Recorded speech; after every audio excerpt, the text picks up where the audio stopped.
जाबायथ' बेनो आरो हा थाब जाबायना मा नाम फंबाय नोंना बबेदों नार्जारि माला फैदोंमोन 17 गाखोदोंमोन ना बेनिफ्राय माबा 17 बबेनिफ्राय माबानि बेंगालरनिफ्राय आच्छा ओमफ्राय माबा न'आव मोजाङै था हा नोङो मथथे 14 दिनखौ न'आव था खारन बेखौ 14 बोसोर बनबासथ' थानो होआखैना बेखौ 14 दिनल'सो नों 14 दिनाव जुदि नोंना जेबो बेमार ओंखाराखिसै होमबा नोंना गोसोनि टेनसना जोब्बायना ओमफ्राय नोंनि बिमा बिफायाथ' बुहुद बैसो जाबाय दा नोङो नोंनि बेमारा नों सेंग्रा मानसि नों बुलायनो हानो हागौ हा बुलायनोबो हागौ नोंना बडि सडि मोदोमा थिगानो दं खिन्थु नोंनि बिमा बिफायाथ' बैसो जाबाय आरो नोंनि आब' हिन्जावफोराथ' एसे उइक जायो थ' बिसोरनि खाथियाव नोंसोरो नों एसेबो हाबसुंनोबो मोना नों एखेलगे थानोनो मोना हा नों आलदा एखेलगे जानोबो मोना डाइनिं टेबोलाव एखेलगे जा नोंनो ओंखाम नांगौबा नोंनो रुमाव हरगोन नों बे 14 दिनल' खस्थ' खालाम नों जुदि 14 दिन खस्थ' खालामोबा नों गथै जिबना नोंना सान्थि जों बे गामिनि मानसिया नोंखौ रावबो गियाखै नों खुनु क्राइम मावाखै दा जोंबो जुदि बेलेग गामियाव थायोमोनबा बेलेग माबा कान्ट्रियाव थाङोमोनबा बा फरायनो थाङोमोन मेला IIT फरायनाय दं गथ' मेला डक्टर इन्जिनियार फैदों खिन्थु जाय 20 तारिखनि सिगां बा लकडाउननि सिगां फैदों भाइरासखौ जिहेतु नुवा हयथ' बिसोरनि बडियाव लानानै फैनानै स्प्रेड खालामबाथ' जों आरो गरिब मानसि जोबना जों खुनु डाक्टर फेसिलिटि मोजां डाक्टर देखायनो हानाय नङा आरो मोजां डाक्टराबो बेखौ ट्रिटमेन्ट खालामनो हायाखै गिदिर गिदिर कान्ट्रिया इटालिफोरा जोंनि इन्डियानिफ्राय बहुत गोजौ रेंकआव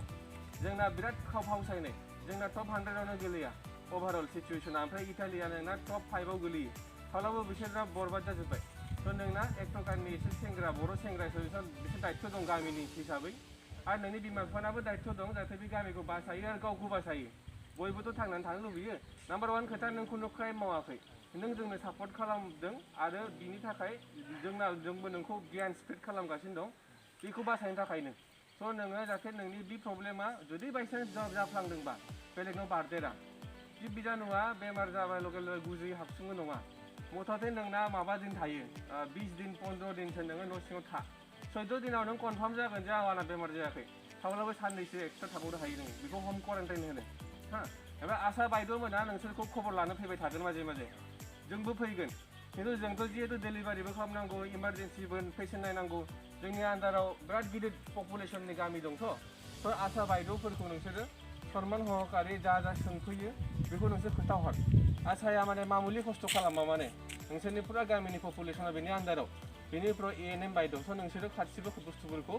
आशा बायद'नो मोजाङै रेसपेक्ट होनानै खोन्थाहर बेनिफ्राय नोंसोरो माबा उसुबिदा जायोबा माबा लक्षण ओंखारोबा जोंनो खोन्थाहर जों बे हिसाबै नोंसोरनो टेस्ट खालामगोन सिभिल हस्पिटालाव बेबायदिसो जागोन हा ओमफ्राय नोंनि बिमा बिफानि खाथियाव नों मास्क गानालासिनो खाथियाव दाफै हा आरो नोंथ' गावनि बिमा बिफानि थाखायनो बाहेरायाव फरायनो थांदों ना जोंनि जाथिनि थाखायनो बाहेरायाव फरायनो थांदों बाहेरायाव मावनो थांदों दा नों खुनु क्राइम मावाखै नाम्बार 1 खोथा नोङो बेनिखायनो जों नोंखौ माने बे पुरु सिगिनाय बुस्थुआनो नङा जाय डाक्टरा डिउटि गोलैदों बे 14 दिन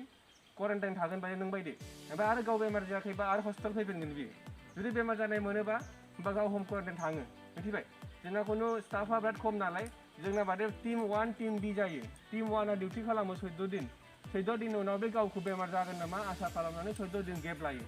थ' बे बयबो खालामदों हा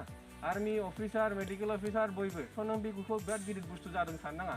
नों जास्ट बिमा बिफाखौ बासायनांगौ रेसपन्सिबल सिटिजेन थाबाय आरो नों खोथाखौ बुजिखानाय बायदि मोनबाय आं थ' आं बिराद मोजां मोनदों जोंनि मेरला मानसि खोथा बुजियालासिनो बेरायलाबायदों बिसोरो गावबो दुखु मोनगोन न'खरखौ गामि बरबाद खालामगोन मिथिबाय ओंखायनो बेनोसै बुजिखाबायबो जास्ट बेनो आरो हा नोंसोर जाहाथे मोजाङै कन्टेक्ट खालामबाय था जोंखौ हो